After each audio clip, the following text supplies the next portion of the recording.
Once again, welcome on this second episode of History series. This is the second lesson on the trail of earliest people. First of all, before starting the lesson, we must understand the meaning of the topic.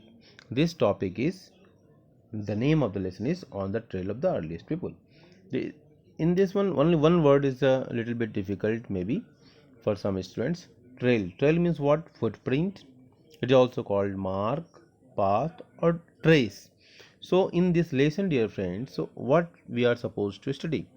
We are supposed to study about the earliest people, on which path they moved, what were their way of living, what footprint means, whatever the legacies, whatever the experiences the early humans had in their life, their lifestyle.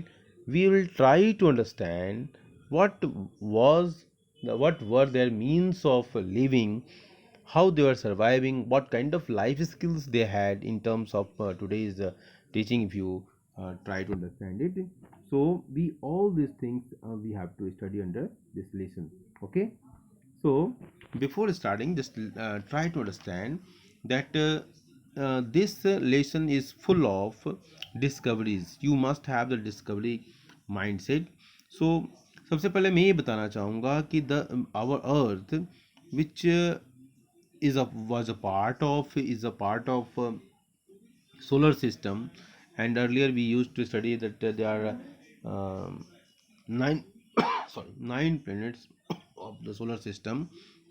Now the Pluto has been not fulfilling the um, criteria of planets. So now there are eight planets. Okay, so the earth is as old as 4.5 billion years, but the early man first appeared on the earth about 2 billion years ago. At that time the early man could not walk straight, just like जैसे कहते हैं ना, पहले हम बात करते थे one मानुस, वन में रहने वाला मानुस, तो मनुष्य तो कैसा था? वो जंगली जानवरों की तरह था, जैसे आज मंकी हैं उसी तरह पहले वो भी था। तो ये पहले स्ट्रेट नहीं चल पाते थे। They were close to an ape like men called anthropoids. The early man lived by hunting and food gathering. कैसे रहते थे? वो हंटिंग करते थे और फूड गैदर करते थे। They were called nomads.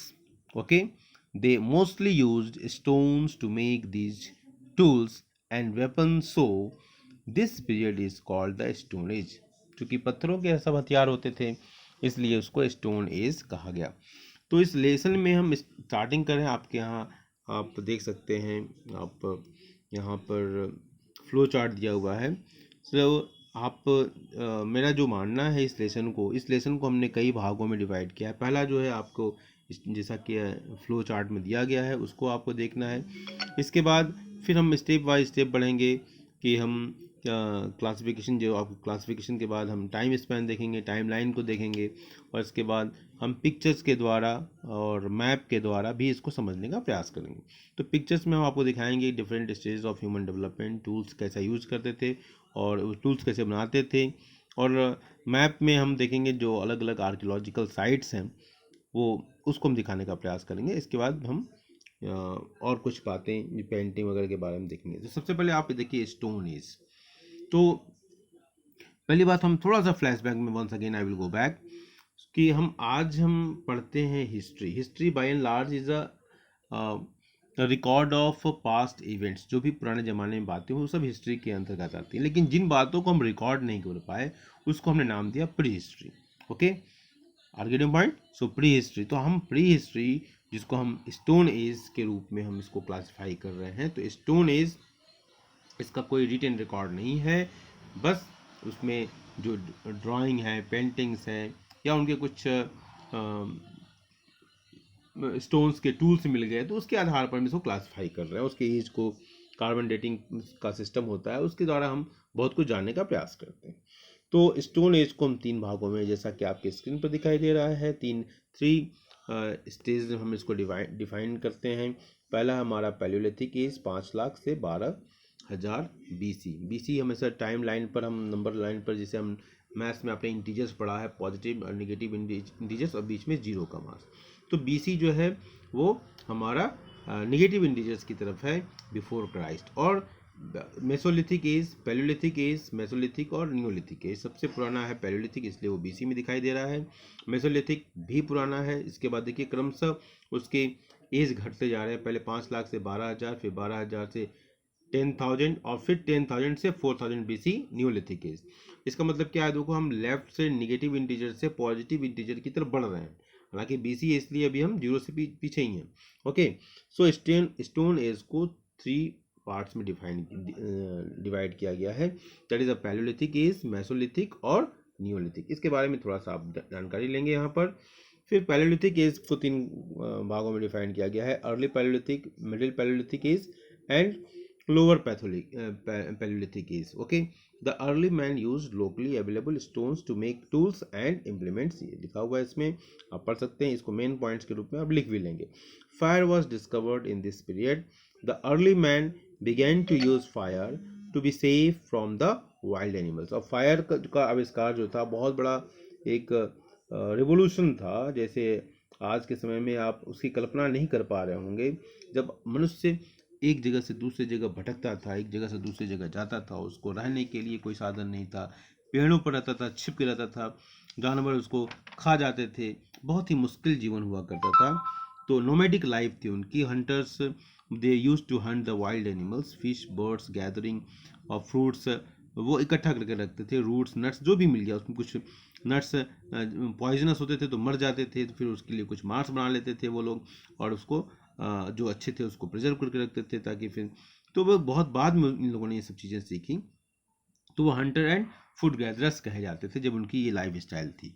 Okay, इसके बाद आप देखो मेसोलिथिक, इसके बारे में और चर्चा करेंगे। मेसोलिथिक एज, जिसका एज जो है आपको 12,000 से 10,000 दिखाई दे रहा है।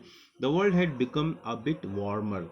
अब जो है विश्व जो है थोड़ा सा गर्म दिखाई देने लगा, इसलिए अब जब गर्म की बात आई वार्मर, तो मुझे बताना जरूरी है कि during Palaeolithic period many parts of the earth, जो पहला आपका है पैलियोलिथिक एज, उसके बारे में मैं रिपीट कर रहा हूँ कि during the Palaeolithic period many parts of the earth were covered with the ice and the climate was severely cold. बहुत ही ठंडा था, पूरा लगभग बहुत सारा हिस्सा विश्व का वो आइस से ढका हुआ था। So this period is also called the ice, इसलिए आइस एज भी इसको कहा जाता था। किसको कहा जाता था? That was the Paleolithic age. Now come to the Mesolithic age, आपके बीच में दिया हुआ है ये 12,000 to 10,000 BC। The world had become a bit warmer. Okay, थोड़ा सा गर्म हो गया था, जो मतलब क्लाइमेट में चेंज आ रहे थे।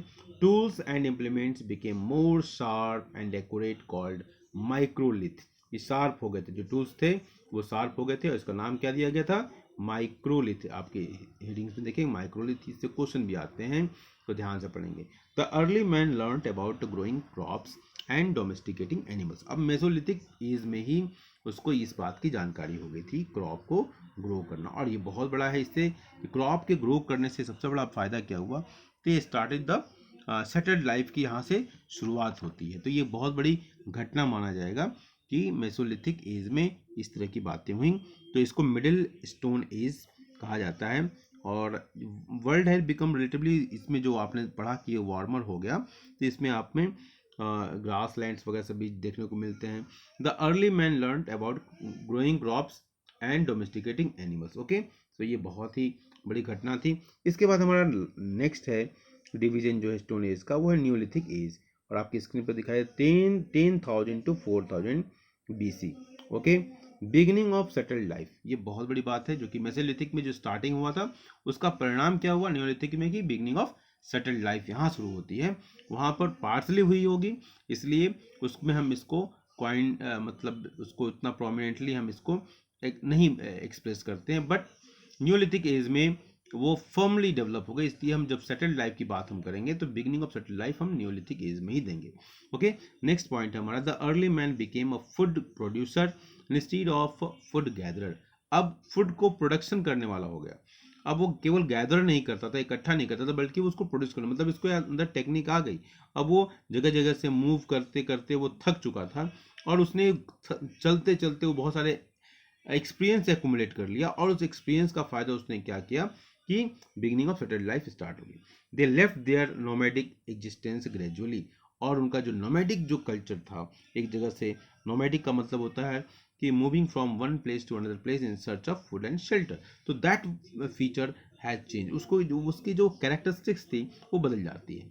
Mostly settled near the source of water, जानते हैं जल ही जीवन है, water is wonder liquid, science के टीचर ने पढ़ाया आपको, तो mostly settled near the source of water. आज भी आप डिस्कवरी का चैनल देखोगे तो इस चीज़ को देखोगे, जानवर आते हैं पानी पीने, और उस जमाने में जब man were just like wild animals and they were flesh eater only, so वो किल करते थे और उससे अपने जीवन को चलाते थे।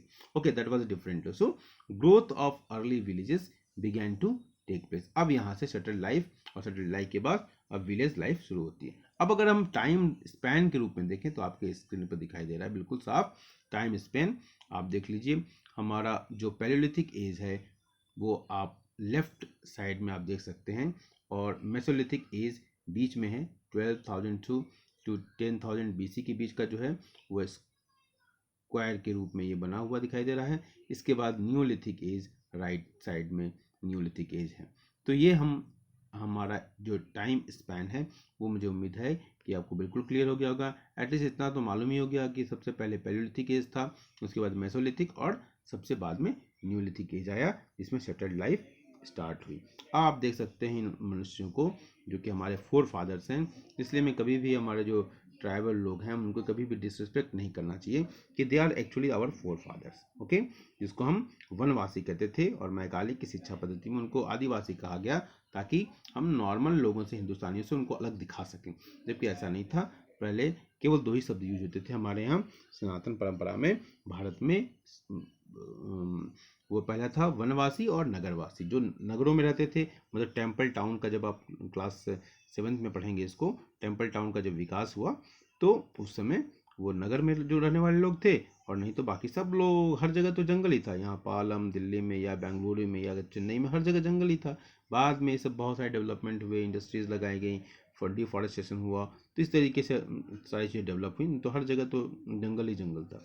Okay, so you can see the different stages of human development, कि ह्यूमन मनुष्य का जो डेवलपमेंट था उसमें पर्सनालिटी में देखिए चेंज।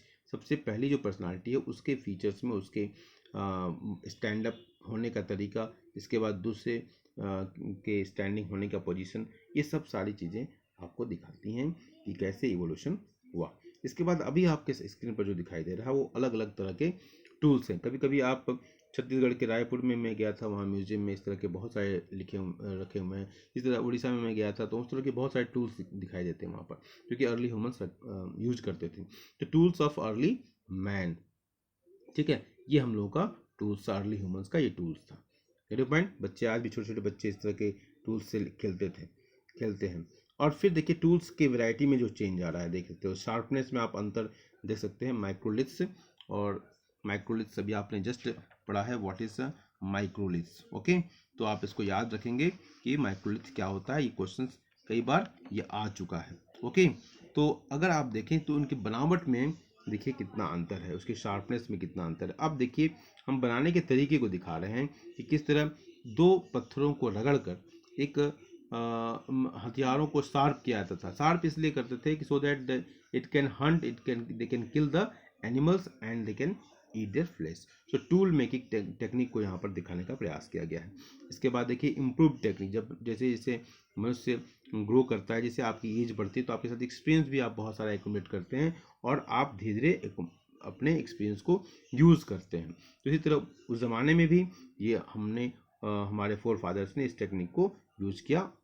और अब हम आते हैं बहुत ही इम्पॉर्टेंट टॉपिक के ऊपर, जो कि आपका इम्पॉर्टेंट आर्कियोलॉजिकल साइट्स हैं। अगर इसमें आप देखें तो आर्कियोलॉजिकल साइट्स में सबसे ऊपर ये आपको साइट जो दिखाई दे रहा है, जो कि जम्मू कश्मीर, जो कि अभी आर्टिकल 370 गवर्नमेंट ने इसको ख़त्म किया है हमारे होम मिनिस्टर शाह जी के द्वारा, अमित शाह जी के द्वारा, प्राइम मिनिस्टर। तो ये हमारे देखो ये जम्मू कश्मीर में साइट है, और ये जो साइट है ये हमारा नियोलिथिक साइट है। कौन सा साइट है? Neolithic sites. और कहाँ पर है? ये हमारा जम्मू कश्मीर के अंतर्गत। इसी तरह एक और हम साइट्स के पास ले चलते हैं, ये मेहरगढ़ का साइट है। ये कहाँ है? ये पाकिस्तान में। ये पूरा एरिया जो दिखाई दे रहा है स्क्रीन पर इस समय, वो इंडिया को छोड़ दो तो ये हम दिखा रहे हैं ये पाकिस्तान का एरिया। तो मेहरगढ़ पाकिस्तान में है और पाकिस्तान और अफगानिस्तान के बॉर्डर पर है। इसके बाद ये देखिए, ये आपका दिखाई देता है, ये जो साइट है चिरन, ये पटना में है। कोल्डिहामा ये है। तो ये सब देखिए, ये कौन सा साइट है? सब न्यूलिथिक साइट्स हैं। जो स्क्वायर मार्क है ये सब न्यूलिथिक साइट्स हैं, जो मैं दिखा रहा हूँ आपको। हाँ, ये महागढ़ा, ये सब न्यूलिथिक साइट्स हैं। पहले हम सब न्यूलिथिक साइट्स कहाँ कहाँ हैं इसको आप विजुअलाइज कर लीजिए। देखिए यहाँ पर दाजोली हेडिंग्स, ये देखो, ये हमारा क्या है? न्यूलिथिक साइट्स है। ओके, ये हमको लगता है सबको क्लियर होगा कि न्यूलिथिक साइट्स कहाँ कहाँ है। एक साउथ में हम चलते हैं, वहाँ भी कुछ न्यूलिथिक साइट्स हम आपको दिखाने का प्रयास करते हैं।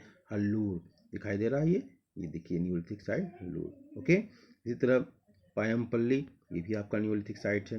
तो आपको याद रखेगा, on outline map of India marks few Neolithic sites, okay, megalithic sites और पैलियोलिथिक साइट्स। इस तरह से क्वेश्चन आ सकता है। अर्ली विलेजेस और मेसोलिथिक साइट्स। ओके, तो अर्ली विलेजेस, एक विलेजेस अकेला है ये, तो उसको आप देख लीजिए कि हमारा अर्ली विलेजेस कहाँ है। ओके, ये इनाम गांव, ये महाराष्ट्र में। फॉर्चुनेटली इस गांव में गया हूँ। हमारी एक बार मैं यात्रा कर रहा था तो हमारी बस इस रास्ते से गुजरी थी, तो मुझे पहले से पढ़ा था तो मुझे याद आ गया कि ओके। सो आपको ये साइट्स एग्जाम में पूछे जाएंगे, तो इसलिए आप इसको अच्छे से तैयार कर लेंगे। अब हम आते हैं अगले एपिसोड पर, और यहाँ हम देख सकते हैं कि कैसे अर्ली ह्यूमंस अपना खाना बनाते थे और किस तरह से वो शेयरिंग करते थे और केयरिंग भी करते थे, मिल बांट कर। तो early man burning wood to cook food, और इस तरीके से हमने भी एक बार कभी बचपन में खाना बनाया है। बट ये है कि हम वेजिटेरियन हैं, इसलिए हम लोग ग्राम को हम लोग भून के हम लोगों ने खाया था। तो मुझे ये बड़ा ही तो मज़ा आया, इसलिए कि हमको एक एक्सपीरियंस मिला कि अर्ली ह्यूमंस किस तरह से रहते थे। और इस तरह देखिए, हम आते हैं कि भीमबेटका की एक केव पेंटिंग है, जिसमें उन्होंने देखो बड़ी खूबसूरती से नोट किया है अपने कल्चरल एस्पेक्ट्स को, अपने इमोशनल एस्पेक्ट्स को उन्होंने एक्सप्रेस किया है कि वो केवल हंटिंग और गैदरिंग नहीं करते थे, बल्कि जब उनको खाली समय मिलता था, when they have the spare time, they used to draw such paintings. और छोटे बच्चे, ये दिखाने का प्रयास है कि किस तरह जानवरों को मारते थे, दूसरे अपनी नेक्स्ट जनरेशन को इसके बारे में बताते थे। और अलग अलग तरह की पेंटिंग थी, कुछ पेंटिंग इसमें मिट भी गई हैं, लेकिन उन पेंटिंग के माध्यम से उन्होंने बहुत कुछ कहने का, एक्सप्रेस करने का प्रयास किया है। इस तरह यहाँ पर देखो, बहुत ही खूबसूरत जानवर की उन्होंने पेंटिंग बनाई है, और बहुत ही खूबसूरत, बहुत ही सुंदर। इस पेंटिंग की जितनी प्रशंसा की जाए कम है। तो ये केव पेंटिंग का ये एग्जाम्पल है, जो कि उस समय के लोगों के रहन सहन के को दिखाता है, उन लोगों के टेस्ट को दिखाता है। ओके, तो ये तमाम अनसर्टेनिटी के बाद भी उन लोगों ने जिस तरीके से अपने आप को प्रस्तुत किया, वो बहुत ही काबिल तारीफ है। ओके, सो अगर हम थोड़ा सा और आउट ऑफ बॉक्स बात करना चाहें, तो डेक्कन की हम बात कर सकते हैं कि India's oldest stone tools have been found in Hunsgi and Baichbal valley located in Karnataka. Okay, Hunsgi seems to be a site where stone age man used to manufacture their tools, because at least 15,000 stone tools have been found from this region. Okay, so इसके अलावा भी बहुत हम बातें कर सकते हैं, लेकिन मेरा वीडियो बहुत ही लंबा हो जाएगा, इसलिए हम अब आते हैं केवल मेन पॉइंट्स के ऊपर। इसको आप अपने क्लास वर्क में नोट कर लेंगे और एग्जामिनेशन के पॉइंट ऑफ व्यू से आप इसको पढ़ लेंगे। The earliest people who lived in the subcontinent are described as hunter gatherers. Okay, the earliest people who lived in this subcontinent are described as hunter gatherers. They lived as early as 2 million years ago. Okay, they were skilled and alert hunters and peasant gatherers. ठीक है, alert hunters and present मतलब बिल्कुल चौकन्ने थे। Okay, they had nomadic life, कैसी life थी? Nomadic life थी।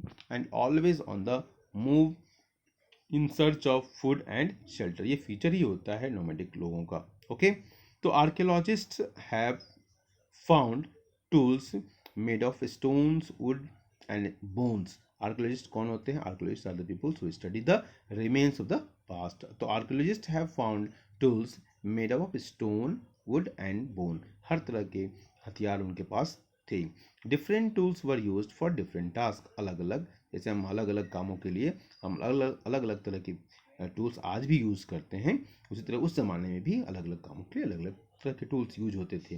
People lived near water sources and where good quality stones were found. वहाँ बहुत अच्छे तरीके के हथियार मिले, संभवतः वहाँ एनिमल्स को किल करने के लिए उस तरह का यूज़ करते हों। The Kurnool cave have traces of ash which suggests that people were familiar with fire। हाँ, ये फायर से जब ऐश मिला इसका मतलब आग जली होगी और राख बची होगी। Around 12,000 years ago changes in world climate led to different occupations। जो पर्यावरण बदला तो उसके अनुसार ऑक्यूपेशन भी बदला, उसकी नीड्स बदली। Okay, stone is refer to the time when man used stones as tools, weapons। The stone is can be divided into three: Paleolithic, Old, Mesolithic, Middle, and Neolithic, New। Rock paintings in the caves of Madhya Pradesh and Uttar Pradesh throw light upon the lives of the people who lived there। जो rock painting हमने देखा मध्य प्रदेश भीमबेटका, उत्तर प्रदेश मिर्जापुर के पास, throw light upon the lives of the people, वो उनके जीवन के ऊपर प्रकाश डालता है कि कैसे रहते थे। Different jobs were assigned to different members of the family even in those times. उस जमाने में भी ये अलग अलग तरह के काम अलग अलग लोगों को दिए जाते। ओके, इतना पढ़ने के बाद after that we will just solve some MCQ question which is very important। okay, the first question is the hunter gatherers lived in the subcontinent as early as। अब आपको आंसर देना है, इसमें क्या होगा, 2 million years ago। edible plants are, क्या थे edible plants, देख लीजिए, पॉइजनस थे, नॉन पॉइजनस थे, टूल मेकिंग प्लांट्स थे, यूज्ड इन मेकिंग हट्स। बताइए जल्दी से बताइए अपना आंसर क्या होगा। So non poisonous. Okay, which type of tools have survived best, किस तरह के टूल्स जो है सबसे ज़्यादा सर्वाइव किए। जल्दी से अपना आंसर सोचिए, जल्दी से, do it fast, do it fast. Stone tools, wood tools, bone tools, none of these stone tools survive for longer period of time। very good, next question। some of the tools had been attached to a handle made up of stone, clothes, bones, plastics।